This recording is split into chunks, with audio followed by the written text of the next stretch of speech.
हमने संविधान संशोधन किया, सामान्य जन के गरीब परिवार के 10% आरक्षण का किया, और ये पहला आरक्षण का संशोधन था। देश में कोई विरोध का स्वर नहीं उठा, हर किसी ने प्यार से उसको स्वीकार किया।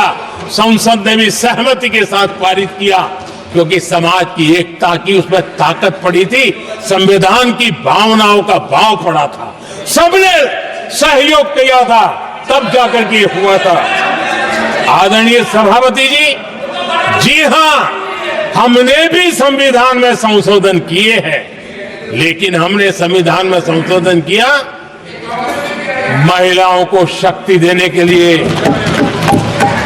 संसद और विधानसभा में, और संसद का पुराना भवन गवाह है, जब देश महिलाओं को आरक्षण देने के लिए आगे बढ़ रहा था और कानून बिल पेश हो रहा था, तब उन्हीं का एक साथी दल वेल में आता है, कागज छीन लेता है, फाड़ देता है और सदन स्थगित हो जाता है, और 40 साल तक विषय लटका रहता है। और वो आज उनके मार्गदर्शक है, जिन्होंने देश की महिलाओं के साथ अन्याय किया, वो उनके मार्गदर्शक है।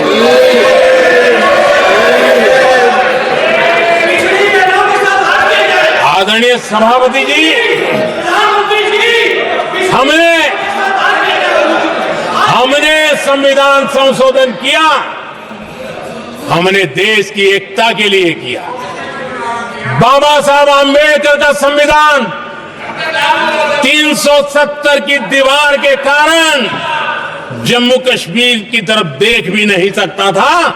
हम चाहते थे बाबा साहब आंबेडकर का संविधान हिंदुस्तान के हर हिस्से में लगना चाहिए, और इसलिए बाबा साहब को श्रद्धांजलि भी देनी थी, देश की एकता को मजबूत करना था। हमने संविधान संशोधन किया, डंके की चोट पर किया, और 370 को हटाया, और भारत की सुप्रीम कोर्ट ने भी अब तो उसको मोहर लगा दी है।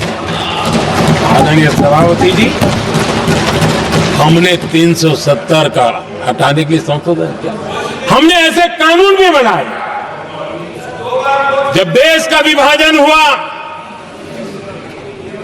महात्मा गांधी समेत देश के वरिष्ठ नेताओं ने सार्वजनिक रूप से कहा था कि पड़ोस के जो हमारे देश हैं, जहां जो माइनॉरिटीज है, वो जब भी संकट में आएगी तो उनकी चिंता ये देश करेगा। गांधी जी ने का वचन था, जो उनके नाम पर सत्ता पर चढ़ जाते थे उन्होंने तो पूरा नहीं किया, हमने सीए ला करके उसको पूरा किया। वो कानून हमने लाया, हमने किया है, और गर्व के साथ आज भी हम उसको ओन कर रहे हैं, मुंह नहीं छुपाते हैं, क्योंकि देश के संविधान की भावना के साथ मजबूती के साथ खड़े रहने का हमने काम किया। आदरणीय सभापति जी, हमने जो संविधान संशोधन किए हैं, वो पुरानी गलतियों को ठीक करने के लिए किए, और हमने एक उज्जवल भविष्य का रास्ता मजबूत करने के लिए किए हैं। और समय बताएगा, समय की कसौटी पर हम खरे उतरेंगे, क्योंकि वो सत्ता स्वार्थ के लिए किया गया पाप नहीं है, हमने देश हित में किया हुआ पुण्य है। और इसलिए हमें जो सवाल पूछते हैं, आदरणीय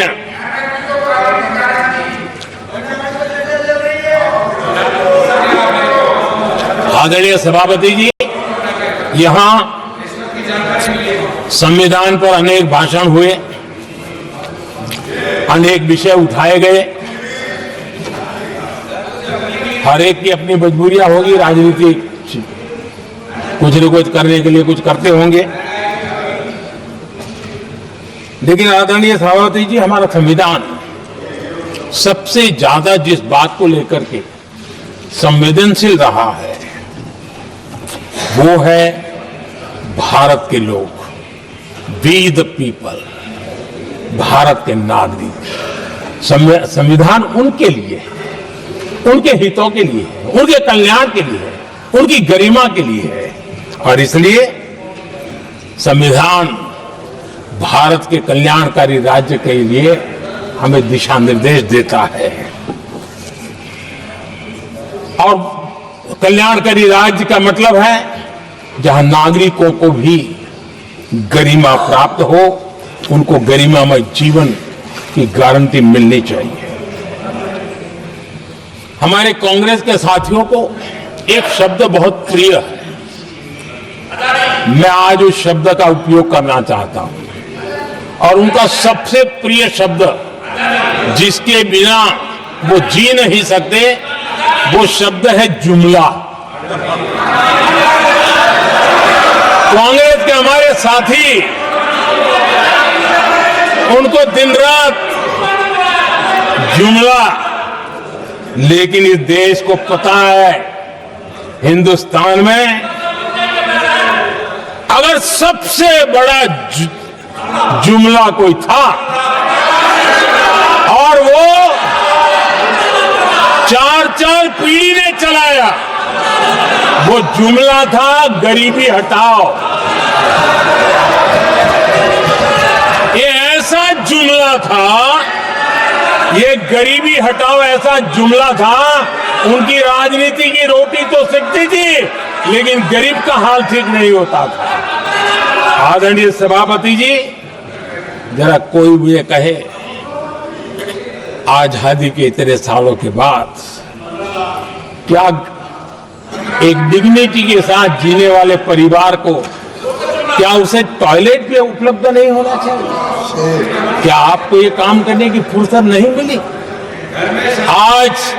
आज देश में टॉयलेट बनाने के अभियान को, जो गरीबों के लिए एक सपना था, उसकी डिग्निटी के लिए हमने इस काम को हाथ में लिया और हमने जी जान से उसे जुटे रहे। उसका मजाक उड़ाया गया, मुझे मालूम है, लेकिन उसके बाद भी सामान्य नागरिक के जीवन का गरिमा, ये हमारे दिल और दिमाग में होने के कारण हम डिगे नहीं, हम अड़े रहे, हम आगे बढ़ते चले गए और तब जाकर के ये सपना साकार हुआ। माताएं बहनें खुले में सोच जा रही थी, या तो सूर्योदय के पहले या सूर्योदय के बाद, और आपको कभी पीड़ा नहीं हुई। और उसका कारण यह था कि आपने गरीबों को और गरीबी को टीवी में देखा है, अखबार की सुर्खियों में देखा है, आपको गरीब की जिंदगी का पता नहीं, वरना आप इसके साथ ऐसा जुल्म नहीं करते। आदरणीय सभापति जी, इस देश की 80% जनता पीने के शुद्ध पानी के लिए तरसती रही। क्या मेरा संविधान हमें रोकता था? क्या संविधान तो ये चाहता था कि सामान्य मानवीय की सुविधाओं को ध्यान दिया जाए। आदरणीय सभापति जी, ये काम भी हमने बड़े समर्पण भाव से आगे बढ़ाया है। आदरणीय सभापति जी, इस देश की करोड़ों माताएं चूल्हे में खाना पकाना और धुएं से आंखें लाल, कहते हैं कि सैकड़ों सिगरेट का धुआं खाना पकाते हैं तब धुआं शरीर में जाता है। उन माताओं बहनों की आंखें लाल होती थी, इतना ही उनका शरीर स्वास्थ्य खत्म हो जाता था। उनको धुएं से मुक्ति का काम, और 2013 तक क्या चर्चा चलती थी, 9 सिलेंडर देंगे कि 6 सिलेंडर देंगे। इस देश ने देखते ही देखते हर घर तक गैस का सिलेंडर पहुंचा दिया, क्योंकि हमारे लिए हर नागरिक 70 साल के बाद जो बेसिक सुविधाएं हैं उसकी तरफ। आदरणीय सभापति जी, अगर हमारा गरीब परिवार दिन रात मेहनत करके गरीबी से बाहर निकलने के लिए कोशिश करता है, बच्चों को पढ़ाना चाहता है, लेकिन घर में एक बीमारी आ जाए तो उसका सारा प्लान बेकार हो जाता है, पूरा परिवार की सारी मेहनत पानी में चली जाती है। क्या इन गरीब परिवारों के इलाज के लिए कुछ आप सोच नहीं सकते थे? 50-60 करोड़ देशवासियों को मुफ्त इलाज मिले, संविधान की उस भावना का आदर करते हुए हमने आयुष्मान योजना को लागू किया। और आज देश के 70 साल के ऊपर के किसी भी वर्ग के क्यों न हो, उनके लिए भी हमने व्यवस्था की। आदरणीय सभापति जी, जरूरतमंदों को राशन देने की बात, और उसका भी मजाक उड़ाया जा रहा है। जब हम कहते हैं कि 25 करोड़ लोग गरीबी को परास्त करने में सफल हुए, तो फिर हमें सवाल पूछा जाता है कि आप गरीब को राशन फिर क्यों देते हो? आदरणीय सभापति जी, जो गरीबी से निकल के आया है, उसे पता होता है कि अस्पताल में भी एक पेशेंट स्वस्थ होने के बाद जब छुट्टी देते हैं ना, तो डॉक्टर भी कहता है कि आप घर जाइए, तबीयत ठीक है, ऑपरेशन अच्छा हुआ है, लेकिन महीने पर ये जरा संभालना, ये मत करना, क्योंकि पेशेंट दोबारा तकलीफ में ना आए, गरीब दोबारा गरीब न बने, इसलिए उसका हैंड होल्डिंग जरूरी है। और इसलिए हम मुफ्त राशन दे रहे हैं। उसकी मजाक मत उड़ाओ, क्योंकि हमें गरीबी से जो बाहर निकला है उसको दोबारा गरीबी में जाने नहीं देना है, और जो अभी भी गरीबी में है उसे हमें गरीबी से बाहर लाना है। आदरणीय सभापति जी, हमारे देश में गरीबों का नाम पर जो जुमले चले, उसी गरीबों के नाम पर बैंकों का राष्ट्रीयकरण किया गया गरीबों के नाम पर। लेकिन 2014 तक इस देश के 50 करोड़ नागरिक ऐसे थे जिन्होंने बैंक का दरवाजा तक नहीं देखा था। आदरणीय सभापति जी, गरीब को बैंक में प्रवेश तक नहीं था, ये पाप आपने किया। और आज 50 करोड़ गरीबों के बैंक खाते खोल करके हमने बैंक के दरवाजे गरीबों के लिए खोल दिए। इतना ही नहीं, ये एक प्रधानमंत्री कहते थे कि दिल्ली से 1 रुपया निकलता है तो 15 पैसा पहुंचता है, लेकिन उपाय उनको आता नहीं था। उपाय हमने दिखाया। आज दिल्ली से 1 रुपया निकलता है, 100 के 100 पैसे गरीब के खाते में जमा होते हैं। क्यों? हमें बैंक का सही इस्तेमाल क्या करना, बैंक का सही उपयोग क्या करना। माननीय सदस्य मोबाइल नहीं देखें। आदरणीय सभापति जी, बिना गारंटी के ऋण देश के अंदर जिन लोगों को बैंक के दरवाजे तक जाने की इजाजत नहीं थी, आज स्थापित सरकार का संविधान के प्रति जो समर्पण है ना, आज बिना गारंटी वो बैंक से लोन ले सकता है। ये ताकत हमने गरीब को दी है। आदरणीय सभापति जी, गरीबी हटाओ का जुमला इसी के कारण जुमला बनकर के रह गया। गरीब को इस मुश्किल से मुक्ति मिले, ये हमारा बहुत बड़ा मिशन है और ये हमारा संकल्प है, और हम इसके लिए दिन रात एक कर रहे हैं। जिनको कोई नहीं पूछता, इनको मोदी पूजता है। आदरणीय सभापति जी, दिव्यांगजन हर दिन संघर्ष करता हमारा दिव्यांगजन, अब जाकर के हमारे दिव्यांग को फ्रेंडली इंफ्रास्ट्रक्चर मिले, उसकी व्हीलचेयर आगे तक जाए, ट्रेन के डिब्बे तक जाए। ये व्यवस्था दिव्यांगजन के लिए करने का हमारे दिल में तब आया क्योंकि समाज के दबले कुचले वंचित लोगों की चिंता करना हमारे मन में था, तब हुआ।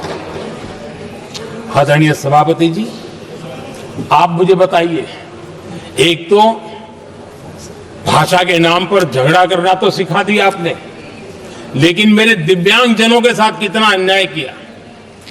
जो हमारे यहां साइनेज लैंग्वेज जो है, साइन लैंग्वेज की जो व्यवस्था है, खास करके मूक बधिर के लिए, अब दुर्भाग्य ऐसा देश का कि असम में जो भाषा सिखाई जाए उत्तर प्रदेश में दूसरी सिखाई जाए, उत्तर प्रदेश में सिखाई जाए महाराष्ट्र में तीसरी सिखाई जाए। हमारे दिव्यांग जनों के लिए एक साइन लैंग्वेज का होना बहुत जरूरी था। आजादी के 7 दशक बाद भी उनको उन दिव्यांग जनों की याद नहीं आई। एक कॉमन साइन लैंग्वेज बनाने का काम हमने किया, जो आज देश के मेरे सभी दिव्यांग भाई बहनों के लिए काम आ रही है। आदरणीय सभापति जी, गुमंतु और अर्ध गुमंतु जन समूह समाज का इसके ऊपर पूछने वाला नहीं था। उनके कल्याण के लिए वेलफेयर बोर्ड बनाने का काम हमने किया, क्योंकि संविधान की प्राथमिकता है लोग, हमें उसको दर्जा देने का काम किया है। आदरणीय सभापति जी, हर कोई रेहड़ी पटरी के लोगों से जानता है, हर मोहल्ले में, हर इलाके में, हर फ्लैट में, हर सोसाइटी में सुबह होते ही वो रेहड़ी पटरी वाला आकर के मेहनत करके और लोगों का जीवन चलाने में मदद करता है। उसको बेचारे को 12-12 घंटे काम करे, रेहड़ी भी किसी से किराए पर ले ले, किसी से ब्याज से पैसा ले, किसी से सामान खरीदे, शाम को ब्याज खाओ पैसा ले जाए, बड़ा मुश्किल से अपने बच्चों के लिए ब्रेड का टुकड़ा ले जा सके। ये हालत थी। ये हमारी सरकार ने है रेहड़ी पटरी वालों के लिए स्वनिधि योजना बना करके बैंक से उनको बिना गारंटी लोन देने का शुरू किया, और आज उसके कारण, वो स्वनिधि योजना के कारण वो तीसरे राउंड तक पहुंचा है और अधिकतम लोन बैंक से उसको सामने से मिल रही है। उसकी प्रतिष्ठा का और उसका विस्तार हो रहा है, विकास भी हो रहा है। आदरणीय सभापति जी, इस देश में हम में से कोई ऐसा नहीं होगा जिसको विश्वकर्मा की जरूरत न पड़ती हो। समाज की व्यवस्था की एक बहुत बड़ी व्यवस्था बनी थी, सदियों से चली आ रही थी, लेकिन वो विश्वकर्मा साथियों के लिए कभी पूछा नहीं गया। हमने विश्वकर्मा के कल्याण के लिए योजना बनाई, बैंक से लोन लेने की व्यवस्था की, उनको नई ट्रेनिंग देने की व्यवस्था की, उनको आधुनिक टूल देने की व्यवस्था की, नई डिजाइन से काम बनाने की चिंता की, और उसको हमने मजबूत बनाने का काम किया। आदरणीय सभापति जी, ट्रांसजेंडर जिसको परिवार ने धुतकार दिया, जिसको समाज ने धुतकार दिया, जिसकी कोई चिंता करने वाला नहीं था, ये हमारी सरकार है। इसको भी भारत के संविधान ने हक दिए हैं। उस ट्रांसजेंडर के अधिकारों के लिए कानून और व्यवस्थाएं बनाने का काम हमने किया। उनको गरिमापूर्ण जीवन मिले, उनके अधिकारों की सुरक्षा के लिए हमने काम किया। आदरणीय सभापति जी, हमारे आदिवासी समाज इतनी सारी बातें करते, मुझे तो याद है मैं जब गुजरात का मुख्यमंत्री बना तो हमारे यहाँ उमरगांव से अंबाजी तक एक पूरा बेल्ट, गुजरात का पूर्वी हिस्सा पूरा आदिवासी बेल्ट, और एक कांग्रेस के मुख्यमंत्री आदिवासी रह चुके थे। इतने सालों के बाद भी उस पूरे इलाके में एक भी साइंस स्ट्रीम की स्कूल नहीं थी। मेरे आने से पहले एक भी साइंस स्ट्रीम की स्कूल नहीं थी। अगर साइंस स्ट्रीम की स्कूल नहीं है तो कितनी आरक्षण की बातें करो, वो बेचारा इंजीनियर और डॉक्टर कैसे बन सकता है। ये मैंने उस इलाके में काम किया और वहाँ साइंस स्ट्रीम की स्कूलें, अब तो वहाँ यूनिवर्सिटीज बन गई है। लेकिन यानी राजनीति की चर्चा करना, संविधान के अनुरूप काम न करना, ये जिनकी सत्ता भूख है ना, उसका हमने आदिवासी समाज में भी जो अति पिछड़े लोग हैं, और उसमें मैं राष्ट्रपति जी का आभार व्यक्त करता हूं, उन्होंने मेरा काफी मार्गदर्शन किया। राष्ट्रपति महोदया ने मेरा मार्गदर्शन किया और उसमें से पीएम जनमन योजना बनी। हमारे देश में बिखरे बिखरे आदिवासी समाज के छोटे छोटे समूह हैं जो आज भी उनको कोई सुविधा प्राप्त नहीं हुई थी। हमने ढूंढ करके, संख्या बहुत कम है, वोट की राजनीति में उनकी तरफ देखने वाला कोई नहीं था, लेकिन मोदी है जो आखिर को भी समझता है। और इसलिए हमने उनके लिए पीएम जनमन योजना के द्वारा उनके विकास की। आदरणीय सभापति जी, जैसे समाजों में उनके विकास संतुलित होना चाहिए, पिछड़े से पिछड़ा व्यक्ति को भी संविधान अवसर देता है, जिम्मेवारी भी सरकार को देता है, उसी प्रकार से कोई भू-भाग भी, कोई हमारा ज्योग्राफिकल इलाका भी वो पीछे नहीं रहना चाहिए। और हमारे देश में किया क्या, 60 साल के दरमियान 100 डिस्ट्रिक्ट आइडेंटिफाई करके कह दिया कि ये तो बैकवर्ड डिस्ट्रिक्ट है। और बैकवर्ड डिस्ट्रिक्ट का ऐसा लेवल लग गया कि किसी की ट्रांसफर होती थी तो वो कहता था पनिशमेंट पोस्टिंग, तो कोई जिम्मेवार अफसर जाता ही नहीं था। और उनकी तरह हमने पूरी स्थिति को बदल दिया। हमने एस्पिरेशनल डिस्ट्रिक्ट का एक कल्पना रखी और 40 पैरामीटर पर ऑनलाइन रेगुलर मॉनिटरिंग करते रहे और आज एस्पिरेशनल डिस्ट्रिक्ट उस राज्य के अच्छे जिलों की बराबरी करने लग गए और खुद को नेशनल एवरेज की बराबरी करने लगे। भूभाग भी पीछे न रहे, कोई जिला अब इसको आगे ले गए करके हमने 500 ब्लॉक को एस्पिरेशनल ब्लॉक बना करके उनके डेवलप पर स्पेशल फोकस करने की दिशा में हम काम कर रहे हैं।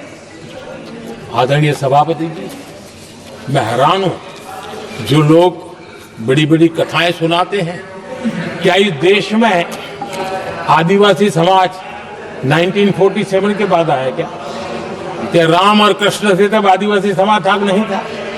जो आदिवासी समाज को आदि पुरुष वीर पुरुष हम कहते हैं, लेकिन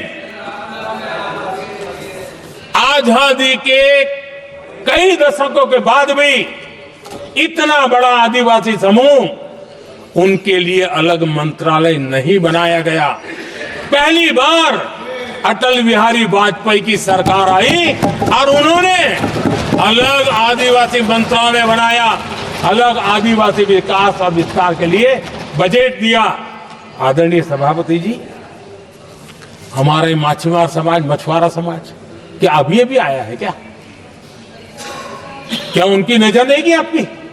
इन मछुआरा समाज के कल्याण के लिए पहली बार हमारी सरकार ने आकर के अलग मंत्रालय बनाया फिशरीज का, उनके कल्याण के लिए अलग से हमने बजट दिया, समाज के इस तबके की चिंता की। आदरणीय सभापति जी, मेरे देश का छोटा किसान, उसके जीवन में सहकारिता एक मुख्य अंग है। छोटे किसान की जिंदगी को सामर्थ्य देने के लिए सहकारी क्षेत्र को जिम्मेवार बनाना, सहकारी क्षेत्र को सामर्थ्यवान बनाना, सहकारी क्षेत्र को बल देना, इसकी महात्मा हम समझते हैं, क्योंकि छोटा किसान, उसकी चिंता हमारे दिल में थी और इसलिए हमने अलग सहकारिता मंत्रालय बनाया। हमारी सोचने का तरीका क्या है? हमारे देश में नौजवान है, पूरा विश्व आज वर्कफोर्स के लिए तरस रहा है। देश में डेमोग्राफिक डिवीजन लेना है तो हमारे इस वर्कफोर्स को स्किल बनाना चाहिए। हमने अलग स्किल मंत्रालय बनाया ताकि दुनिया की आवश्यकता के अनुसार मेरा देश का नौजवान तैयार हो और विश्व के साथ वो अपने आगे बढ़े। आदरणीय सभापति जी, हमारा नॉर्थ ईस्ट इसलिए कि वहां वोट कम है, सीटें कम है, इसकी कोई परवाह नहीं है। ये अटल जी की सरकार थी जिसने पहली बार नॉर्थ ईस्ट के कल्याण के लिए डोनियर मंत्रालय की व्यवस्था की और आज उसका परिणाम है कि नॉर्थ ईस्ट के विकास की नई चीजों को हम प्राप्त कर पाए। इसी के कारण रेल, रोड, पोर्ट, एयरपोर्ट ये बनने की दिशा में आगे बढ़ रहे हैं। आदरणीय सभापति जी, आज भी दुनिया के देशों में लैंड रिकॉर्ड के लेकर के समृद्ध देशों को भी कई संकट।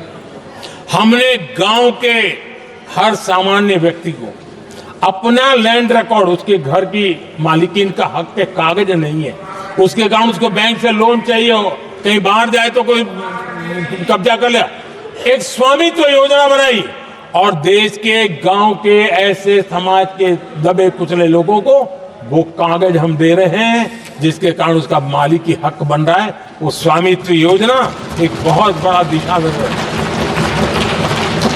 आदरणीय सभापति जी, इन सारे कामों के कारण पिछले 10 वर्ष में हमने जो प्रयास किया, हमने जिस प्रकार से गरीब को मजबूती देने का काम किया है, हमने जिस प्रकार से गरीब के अंदर एक नया आत्मविश्वास पैदा किया है और एक सही दिशा में चलने का परिणाम है कि आज इतने कम समय में मेरे देश के 25 करोड़ मेरे गरीब साथी गरीबी को परास्त करने में सफल हुए और हमें इस बात का गर्व है।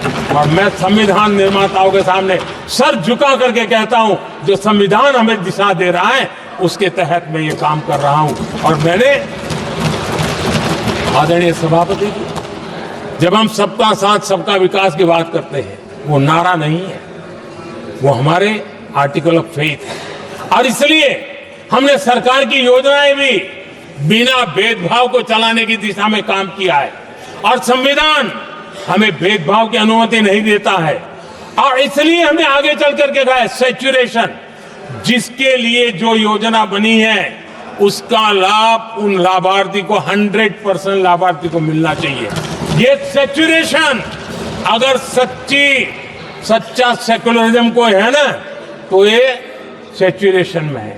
सच्चा सामाजिक न्याय अगर किसी में है तो ये सैचुरेशन 100% उसको बेनिफिट जिसका हक है मिलना चाहिए, बिना भेदभाव के लिए मिलना चाहिए।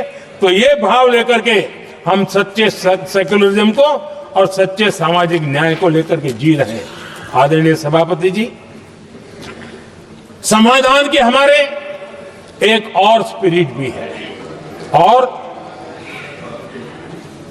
हमारे देश को दिशा देने का माध्यम, देश को का चालक बल के रूप में राजनीति केंद्र में रहती है।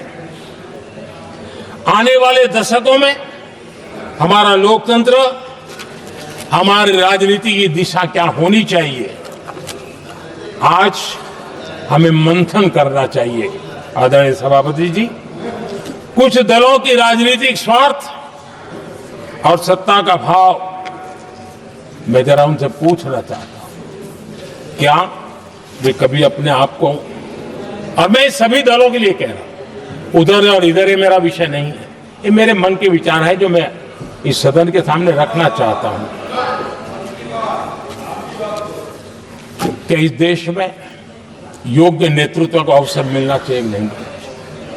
जिनके परिवार में कोई राजनीति में नहीं है, क्या उनके लिए दरवाजे बंद हो जाएंगे? क्या देश को, लोकतंत्र के स्पिरिट को परिवारवाद ने गहरा नुकसान किया है कि नहीं किया है? क्या परिवारवाद से भारत के लोकतंत्र की मुक्ति का अभियान चलाना ये संविधान के तहत हमारी जिम्मेवारी है कि नहीं है? और इसलिए समानता के सिद्धांत की बात कहें, अवसर की बात कहें, हिंदुस्तान के हर किसी को, और जो परिवारवादी राजनीति है उनकी धुरी ही परिवार होता है, सब कुछ परिवार के लिए। देश को, देश के नौजवानों को आकर्षित करने के लिए, लोकतंत्र को मजबूत बनाने के लिए और देश के युवाओं को आगे आने के लिए हम सभी राजनीतिक दलों ने प्रयास करना चाहिए। सभी राजनीतिक दलों ने, जिनकी पार्श्वभूमि में राजनीतिक परिवार नहीं है, ऐसे फ्रेश ब्लड को लाने के लिए प्रयास करना, ये मैं मानता हूं कि देश की लोकतंत्र की, और इसीलिए मैंने लाल किले से कहा है कि मेरा एक विषय लेके मैं लगातार बोल रहा हूं, बोलता रहूंगा। 1 लाख ऐसे नौजवानों को देश की राजनीति में लाना है जिनका कोई परिवार का बैकग्राउंड राजनीतिक परिवार का नहीं है। और इसलिए देश को एक फ्रेश एयर की जरूरत है, देश को नई ऊर्जा की जरूरत है, देश को नए संकल्प और सपने लेकर के आने वाले युवकों की जरूरत है। और भारत के संविधान के जब 75 वर्ष मना रहे हैं तो हम उस दिशा में आगे बढ़े। आदरणीय सभापति जी, मुझे याद है मैंने एक बार लाल किले से संविधान में हमारे कर्तव्य को लेकर के उल्लेख किया था, और मैं हैरान हूं कि जिनको संविधान का समझ नहीं आता है वो कर्तव्य की भी मजाक उड़ाने लग गए। मैंने ऐसा कोई इंसान देखा नहीं दुनिया में कि जिसको इसमें भी इतराज हो सकता है आने। लेकिन देश का दुर्भाग्य है, हमारे संविधान ने नागरिकों के अधिकार तय किए हैं, लेकिन संविधान को हमसे कर्तव्य की भी अपेक्षा है। और हमारी सभ्यता का सार है धर्म, ड्यूटी, कर्तव्य, ये हमारी सभ्यता का सार है। और महात्मा गांधी जी ने कहा था, महात्मा जी का कोट है, उन्होंने कहा था, मैंने ये अपनी अशिक्षित लेकिन विद्वान मां से सीखा है कि हम अपने कर्तव्यों को जितना अच्छे से निभाते हैं उसी से अधिकार निकल करके आता है। ये महात्मा जी ने कहा था। मैं महात्मा जी की बात को आगे बढ़ाता हूं और मैं कहना चाहूंगा, अगर हम अपने मौलिक कर्तव्यों का पालन करें तो कोई भी हमें विकसित भारत बनाने से नहीं रोक सकता। संविधान का 75वां वर्ष कर्तव्य के प्रति हमारे समर्पण भाव को, हमारी प्रतिबद्धता को और ताकत दे, देश कर्तव्य भावना से आगे बढ़े, ये मैं मानता हूं समय की मांग है। आदरणीय सभापति जी, भारत के भविष्य के लिए संविधान के स्पिरिट से प्रेरित होकर के मैं आज इस सदन के पवित्र मंच से 11 संकल्प सदन के सामने रखना चाहता हूं। पहला संकल्प है, चाहे नागरिक हो या सरकार हो, सभी अपने कर्तव्यों का पालन करें। दूसरा संकल्प है, हर क्षेत्र, हर समाज को विकास का लाभ मिले, सबका साथ सबका विकास हो। तीसरा संकल्प है, भ्रष्टाचार के प्रति जीरो टॉलरेंस हो। भ्रष्टाचारी की सामाजिक स्वीकार्यता न हो। भ्रष्टाचारी की सामाजिक स्वीकार्यता न हो। चौथा संकल्प है, देश के कानून, देश के नियम, देश की परंपराओं के पालन में देश के नागरिकों को गर्व होना चाहिए, गर्व का भाव हो। पांचवा संकल्प, गुलामी की मानसिकता से मुक्ति हो, देश की विरासत पर गर्व हो। छठा संकल्प, देश की राजनीति को परिवारवाद से मुक्ति मिले। सातवां संकल्प,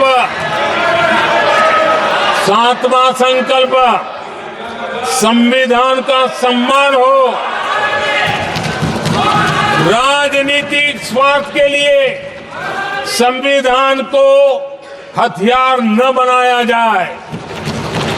आठवां संकल्प, संविधान की भावना के प्रति समर्पण रखते हुए जिनको आरक्षण मिल रहा है वो न छीना जाए और धर्म के आधार पर आरक्षण की हर कोशिश पर रोक लगे। नौवां संकल्प, विमेन लेड डेवलपमेंट में भारत दुनिया के लिए मिसाल बने। 10वां संकल्प, राज्य के विकास से राष्ट्र का विकास, ये हमारा विकास का मंत्र हो। 11वां संकल्प, एक भारत श्रेष्ठ भारत का ध्येय सर्वोपरि हो। आदरणीय सभापति जी, इसी संकल्प के साथ हम सब मिलकर के अगर हम आगे बढ़ते हैं तो संविधान की जो निहित भावना है, वी द पीपल, सबका प्रयास, हम इसी मंत्र को लेकर के आगे चले और विकसित भारत का सपना इस सदन में बैठे हुए सबका तो होना ही चाहिए। 140 करोड़ देशवासियों का सपना जब बन जाता है और संकल्प लेकर के जब देश चल पड़ता है तो इच्छित परिणाम लेकर के रहता है। मेरा 140 करोड़ देशवासियों के प्रति मेरी अपार श्रद्धा रही है। उनके सामर्थ्य पर मेरी श्रद्धा है, देश की युवा शक्ति पर मेरी श्रद्धा है, देश की नारी शक्ति पर मेरी श्रद्धा है। और इसलिए मैं कहता हूं कि देश 2047 देश जब आजादी के 100 साल मनाएगा तो विकसित भारत के रूप में मनाएगा। इस संकल्प के साथ आगे बढ़े। मैं फिर एक बार इस महान पवित्र कार्य को आगे बढ़ाने के लिए सबको शुभकामनाएं देता हूं और मैं आदरणीय सभापति जी, आपने समय बढ़ाया, इसके लिए मैं आपका बहुत बहुत आभार व्यक्त करता हूं। बहुत बहुत धन्यवाद।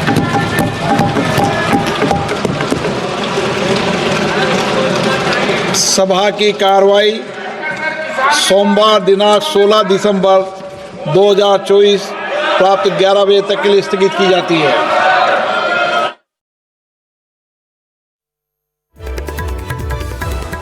का साथ सबका विकास हो। प्रधानमंत्री नरेंद्र मोदी ने तमाम तरीके की बड़ी बातें कही हैं। 10 बड़ी बातें जो प्रधानमंत्री नरेंद्र मोदी की तरफ से कही गई हैं, वो आपको बता दें। प्रधानमंत्री नरेंद्र मोदी जब बोल रहे थे तो उन्होंने कहा कि भ्रष्टाचार पर जीरो टॉलरेंस हो। पहली बड़ी बात उनकी तरफ से कही गई, नागरिक अपने कर्तव्य का पालन करें।